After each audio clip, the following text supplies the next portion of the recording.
In today's video we have a vacuum cleaner from a brand who I don't think we've ever featured on my channel before. The brand is Nilfisk. This is a GM80 and we need to have a look at it and see what it's like.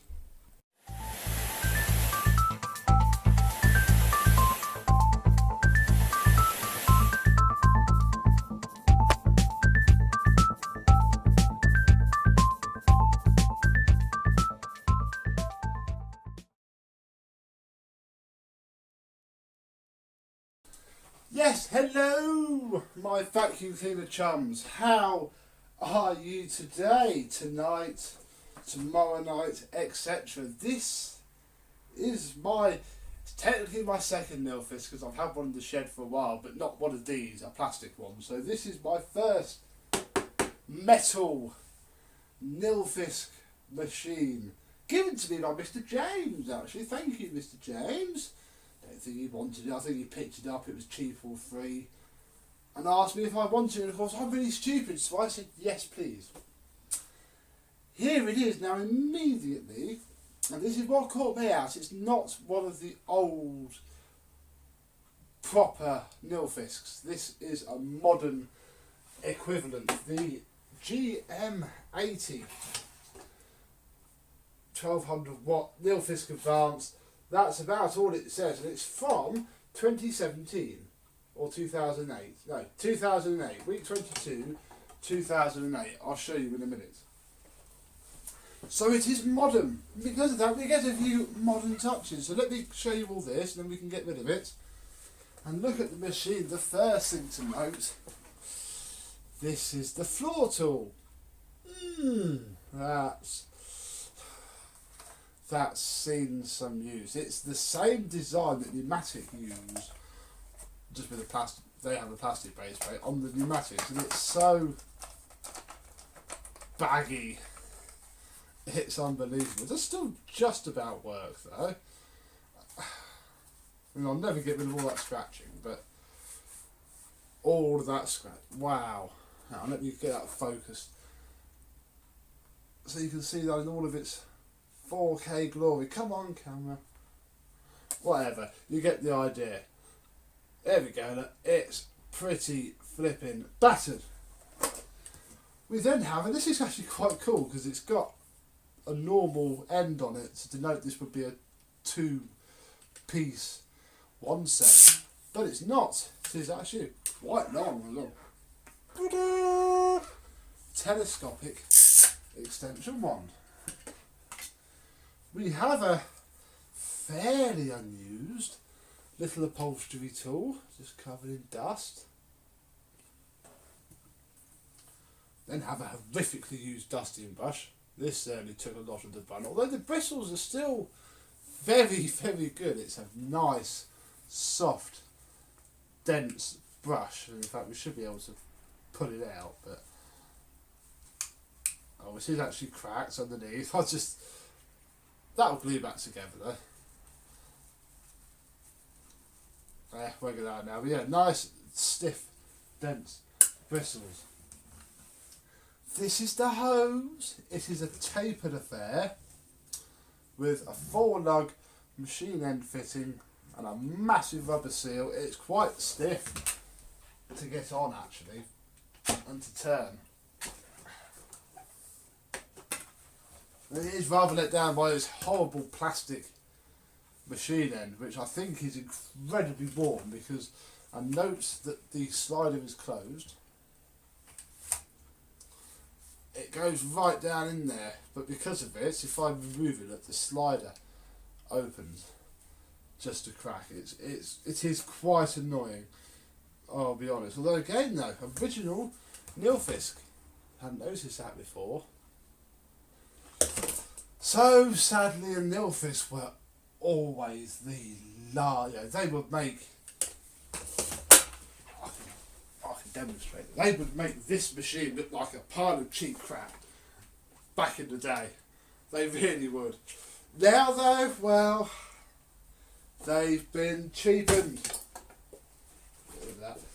They've it been cheapened up, sadly. As is the way of the world. So whereas before you got the massive metal behemoth of a hose end, so you now get this. I feel that I'm going to open that and just wrap some tape around there for using it.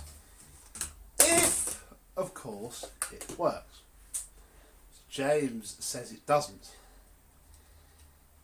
And I'm assuming it doesn't because of something in there. This is the power cable. There. It's a fairly simple IEC affair just without the earth pin.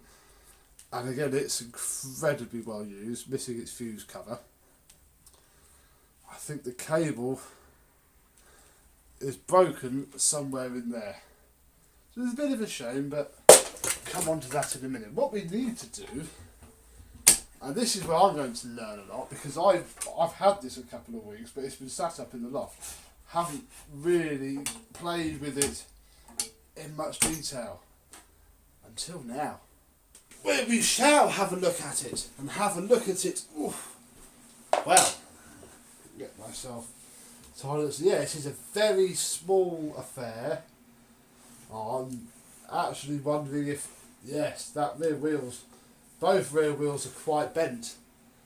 Actually, I can tell that because it's sat into the carpet. If I just put it on camera, it's barely keeping itself up off the floor. So something's bent down there. We'll work from the top. Because one thing that I've been dying to do ever since I've had it is remove this, which will reveal the top filter. And I know this because I have seen that one can get a blower attachment for it. Now it's held down by these little metal clips, but surely I don't have to unscrew them, do I? I only want to have a peek under to the post motor filter, which is actually very good. It's a dual layer affair, foam. I presume that was once white. Oh, it is a dual layer affair. Actually, that might have been black. And actually, the 0822 is repeated under here. So I think it probably is. Oh, look! We can go a step further very easily. Here's the motor, look! Okay, that's very nice. There's a massive foam in there. No idea what that is, but that's cool. We're going to get a sneak peek of the internals. Now I've got to try and get... Oh! The switch, it does have to go a certain way because the switch is at the front.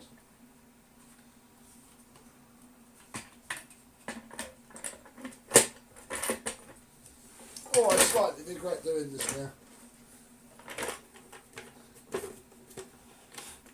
There we are. So we'll clip that back, this all back down. Yeah, I only know that this comes off because we can get a blower attachment for it. Although I did have a look and couldn't find one for sale anywhere. Typical Nilfisk. I've had Nilfisk pressure washers for years. And they only last a couple of years nowadays. They are sadly a cheap brand. Unless, you know, their hardcore commercial stuff might still be quite good, but I don't think the domestic stuff's up to much snuff, really. So, oh look, we put the carry handle back on. These only turn half a turn. They literally go behind those little metal clips that we've just looked at. So there's that, really. Now we can go a layer further. And take, no idea what's rattling about, nothing to do with me, and take the actual motor unit off the first layer. This contains the filter, which is broken, but I've got the I've got the other piece that should glue back on there. An absolute treat. And thank goodness it does, because these are £100 on eBay, which is frankly astonishing. But wait, there's more. Because if we take this off, look, there's a little bit full of dirt. And that is actually my fault, but because I have used this. That is the dirt container. And I don't have any bags for it, so we've got to use it bagless, sadly. So, just so you're aware, yeah, this is the, if you like, the pre-filter. It is huge. Cripes. I don't quite know which, I think it's probably supposed to sit this way. But it sort of doesn't. It literally just sort of mushes itself together like that. I'll see if it comes out of the machine at all, but I don't want to break it. So the ones I found for sale didn't have. Hang on. It will come out. It's held in by this bumper, which I don't quite fancy removing today. So we'll leave that. So yeah, a proper triple layered affair. And obviously, it looks like a massive dog bowl. That's what it reminds me of. Weird. This is the wheel truck caddy thing. And yeah, it's certainly plain to see that it's been bashed around, although it's made of monkey metal, quite frankly, because I'm putting it back together now. We have one rotating front wheel. I mean, it's still very close, although that does now roll around. I don't think it really lifts it up that far. I think it's a machine with an incredibly low centre of gravity. And the dog bowl just clips onto there, roughly like so. It's just a matter of making the plastic clip fit in. Probably why it's actually so bent. Because nothing's really lining up, I have to say. Ah, there we go. And then this bit goes on. We'll put the Nilfisk badge at the front.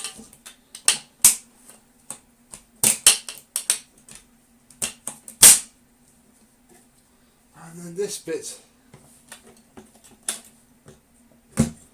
goes on at the top. So yeah, a very weird layout of machine. But onto the cable, because as you can see, this back bit here is quite broken.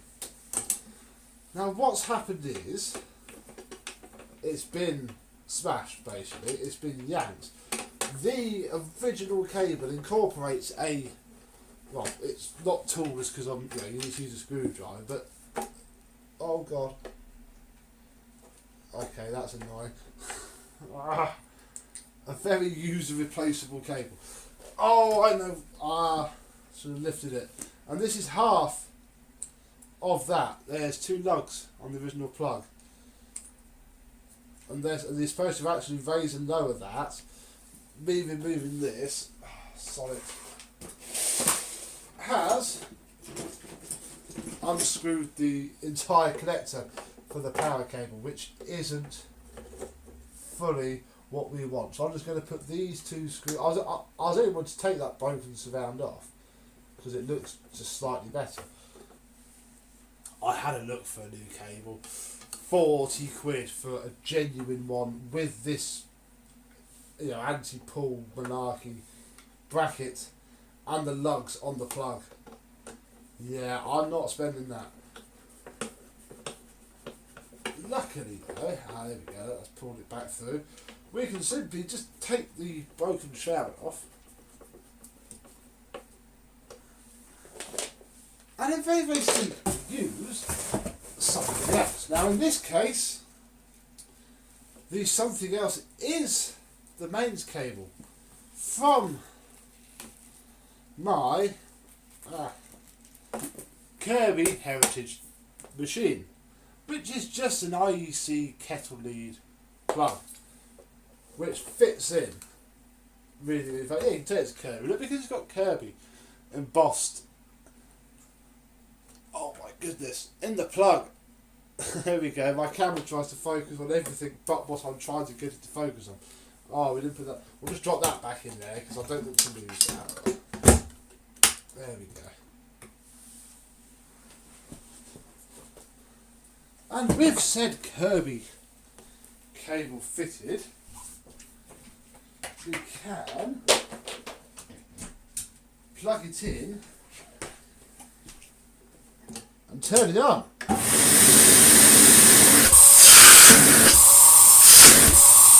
Now it sounds like there's nothing. Actually, it sounds like a Dyson. So it'd be interesting to see what motors in this. But it is, with fairly clean filters and no bags, phenomenally powerful.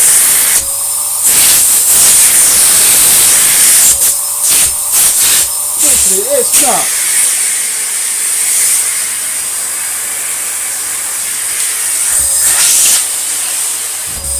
Right, I can't leave that.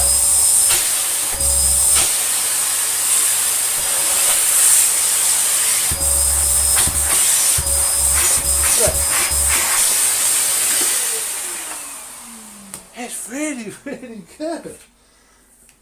Granted, it looks a bit wobbly, and etc. But it don't half work well. Right, we're going to bodge this by, oh god, this tape's awful. Finding, or just flipping creating, the end for this. I'm just going to cover this hole up because, trust me, the noise of the air escaping is so annoying. So there we go, that's that hacked, and it should now sit in there. It should be quite snug, which is good. Put the floor head on, extend the wand. I'll be amazed if I can even push this.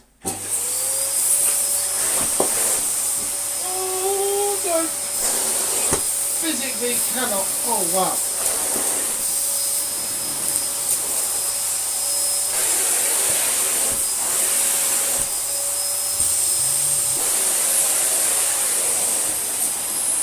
Let's do this the other way.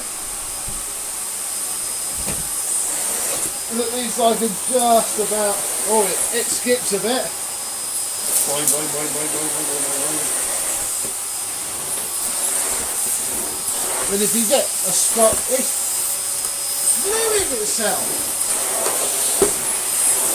I'm struggling. Boing, boing, boing. Struggling. Look, it's missing the rug. On the hard floor, it's phenomenally better. No, it's not phenomenally better.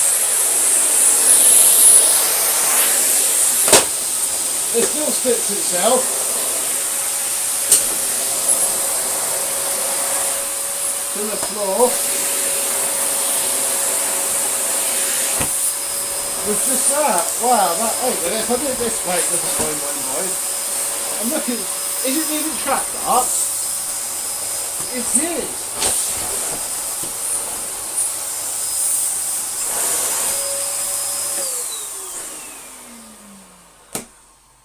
What a little powerhouse that can't hold its own wand up. Okay, I am significantly impressed. Oh, what a good bench vac that'll make. Shame I've already got one, isn't it? Imagine it's got quite a small capacity as well when you get going with it. But there we are. This is it, a modern take on the classic Nilfisk that's sort of standing up to the test of time. Floor head certainly isn't. Neither are the tools, but the machine itself is. That works really, really well. So there we go. Really, that's it for this before video, at the very least. But you will see this again. I will clean it up and make it stick itself to the floor even more. than it already is. And we'll see how it comes up. So, for now, thank you very much for watching. And I, and this Nilfisk, will see you soon. Bye bye.